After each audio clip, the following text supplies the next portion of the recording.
ശാസ്താംകോട്ട ആയിക്കുന്നം വെളിയം ദാമോദരൻ സ്മാരക ഗ്രന്ഥശാലയുടെ നേതൃത്വത്തിൽ വായനക്കളരി സംഘടിപ്പിച്ചു. ബാലവേദി ശില്പശാലയോടനുബന്ധിച്ചാണ് വായനക്കളരി നടത്തിയത്.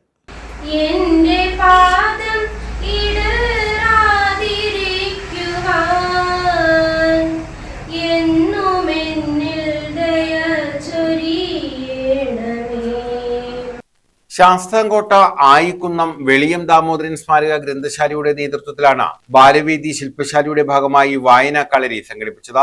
മലയാളം പഠിക്കാം, വായനയെ വരവേൽക്കാം എന്ന സന്ദേശവുമായാണ് വായനാ കളരി നടത്തിയത്. ശാസ്താംകോട്ട ബ്ലോക്ക് പഞ്ചായത്ത് ക്ഷേമകാര്യ standing committee chairperson K Sivaprasad ഉദ്ഘാടനം ചെയ്തു.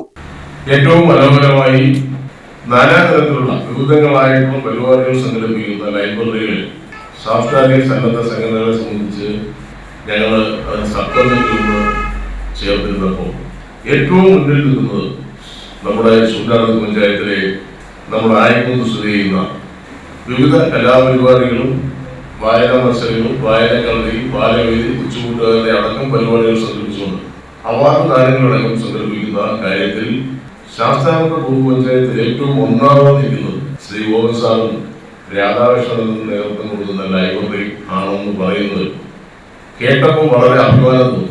ഗ്രന്ഥശാല പ്രസിഡന്റ് സി രാധാകൃഷ്ണക്കുറുപ്പ് അധ്യക്ഷത വഹിച്ചു. SI ഉത്തരക്കുട്ടൻ വി മുഖ്യപ്രഭാഷണവും സമ്മാന വിതരണവും നിർവഹിച്ചു. ശൂർനാട് തെക്ക് ഗ്രാമപഞ്ചായത്ത് അംഗം ആശ S, ഗ്രന്ഥശാല സെക്രട്ടറി കൊമ്പിപ്പിള്ളിൽ ഗോപകുമാർ, അനന്തുരാജ് തുടങ്ങിയവർ പങ്കെടുത്തു. News bureau, Sasthamkotta.